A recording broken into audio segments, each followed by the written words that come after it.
Good evening YouTube guys. இப்போ நாம் நின்றுட்டு இருக்கிறது எந்த ஸ்டேஷன்னா திருச்சிராப்பள்ளி டவுன். இங்கிருந்து நம்ம உத்தமர் கோவிலுக்கு ட்ரெயின் ஜேர்னி மேற்கொள்ள போகிறோம். Tiruchirappalli Villupuram passenger special. நீங்கள் ஆல்ரெடி பார்த்த ப்ரீவியஸ் விலாக் தான். இதுக்கு முன்னால் இந்த ஸ்டேஷனை சின்னதாக தான் பார்த்துருப்போம், ஒரு மைக்ரோ இதுவாக தான் பார்த்துருப்போம். இப்போ இந்த ஸ்டேஷனை பற்றி சொல்கிறேன். திருச்சி நகரின் மையப்பகுதியில் அமைந்துள்ள ரயில் நிலையம். திருச்சி திருச்சியின் அடையாளங்களில் ஒன்றான உச்சி பிள்ளையார் கோவில் இங்கே பக்கத்திலே இருக்குது. 1 கிலோமீட்டர் தொலைவில் டிஸ்டன்ஸில் இருக்குது. மேலும் இந்த ரயில் நிலையத்தை சுற்றி பல கல்வி நிறுவனங்கள், வர்த்தக நிறுவனங்கள் போன்றவை அமைந்துள்ளன. நிறைய ஜவுளி கடைங்க இது பக்கம், சாரதாஸ், இந்த மாதிரி நிறைய தைலா சில்க்ஸு போன்றவை இந்த ஸ்டேஷன் பக்கத்திலே இருக்குது. நிறைய கல்வி நிறுவனங்கள், எஸ்ஆர்சி காலேஜு, அப்புறம் சாவித்திரி வித்யாசாலா, இஆர்ஐ ஸ்கூல், நிறையா இந்த கல்வி நிறுவனங்கள்லாம் இந்த முருமுதலட்சுமி வித்யாலயா, இப்படி நிறையா இந்த ஸ்கூல்ஸு காலேஜஸ் இருக்குது. எல்லாவற்றுக்கும் மேலாக திருச்சி மாநகரின் காய்கறி ஒட்டுமொத்த, அதாவது என்ன மொத்த விலை அங்காடியான காந்தி மார்க்கெட் இங்கேருந்து 2 கிலோமீட்டர் தொலைவில் இருக்குது. எனவே இந்த ஸ்டேஷன் ஒரு முக்கியத்துவம் வாய்ந்த ஒரு ஸ்டேஷன். குறிப்பாக பண்டிகை காலங்களில் இந்த ஸ்டேஷன் இன்னைக்கு இப்போ காலியாக இருக்குது பார்த்தீங்களா. அந்த ஸ்டேஷன் இதே பண்டிகை காலத்தில் பார்த்தீங்கன்னா ரொம்ப கும்பலாக இருக்கும். ஏன்னா ஜவுளி வாங்கிறதுக்கு, துணிமணி வாங்கிறதுக்கெல்லாம் வருவாங்க. இந்த ஸ்டேஷனில் என்னென்ன ட்ரெயின் நிற்குதுன்னா ஒரு குறிப்பிட்ட 3 ட்ரெயின்ஸ் தான் நிற்குது. என்னென்ன வண்டி, 4 ட்ரெயின் தான், ஒரு 3 பேசஞ்சர் செட்டு பேசஞ்சர் ட்ரெயின், ஒரு எக்ஸ்பிரஸ் ட்ரெயின். என்ன அதாவது என்னென்னா நம்ம போக்குவர திருச்சி விழுப்புரம் பேசஞ்சர், திருச்சிராப்பள்ளி திருப்பாதிரிப்புலியூர் பேசஞ்சர் வழியாக விருதாச்சலம் நெய்வேலி வழியாக போகக்கூடிய வண்டி. அதே போல் பார்த்திங்கன்னா திண்டுக்கல் விழுப்புரம் இன்டர்சிட்டி எக்ஸ்பிரஸ் ஒன்று. முதல்ல பேசஞ்சர் யாராவது எக்ஸ்பிரஸாக மாற்றிட்டாங்க. அப்புறம் திருச்சிராப்பள்ளி சென்னை மலைக்கோட்டை எக்ஸ்பிரஸ். இந்த 4 வண்டிங்க தான் இந்த ஸ்டேஷனில் நிற்குது, இரு மார்க்கங்களிலும். இப்போ நம்ம நின்றுருக்கிறது முதல் பிளாட்ஃபார்ம். இங்கே தான் சென்னை விழுப்புரம் போவதற்கான ரயில்கள் இந்த பிளாட்ஃபார்மத்தில் தான் வரும். அதுவும் நமக்கு ஏற்றாப்போது இருக்குது பார்த்தீங்கன்னா, அது 2வது பிளாட்ஃபார்ம். இது அங்கே பார்த்தீங்கன்னா உங்களுக்கு திருச்சி செல்லும் ரயில்கள் அங்கே தான் நிற்கும் பாருங்கள். எனவே இந்த ஸ்டேஷன் ஒரு முக்கியமான ஸ்டேஷன். இந்த ஸ்டேஷனை பயன்படுத்திக்கிங்க. திருச்சி நகருக்கு பர்ச்சேஸ்க்கு வரவங்க அந்த ஸ்டேஷனை பயன்படுத்தி கொள்ளலாம்.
இப்போ நம்ம ஏற வேண்டிய ரயில் வந்துடுத்து.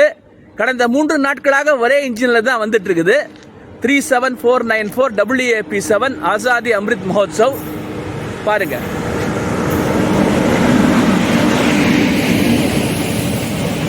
ஸோ இப்போ நம்ம ட்ரெயின் ஜேர்னியை ஸ்டார்ட் பண்ண போகிறோம். பாருங்க.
பார்த்து மெதுவாக இந்த வேப்பமரத்தில் இருந்துச்சு உத்தரவு வந்துருச்சு கிளம்ப வேண்டியதுதான் சாயா குடிக்க தான் சோமன் முன்னாடி போனாரு பெட்டி கூட போட்டதுனால அந்த கடைக்கு வாங்கன்னு போட்டாரு போய் சாப்பிட்டு வர வேண்டியது சரி ரைட் அப்போ நீங்கள் போட்டோ எடுத்தாரா? இல்லை வீடியோ எடுத்தீங்களா? எடுத்தாச்சு. டவுன் ஸ்டேஷன்லேருந்தே எடுத்தாச்சு. டவுன் ஸ்டேஷன்லேருந்தே வீடியோ. வாங்க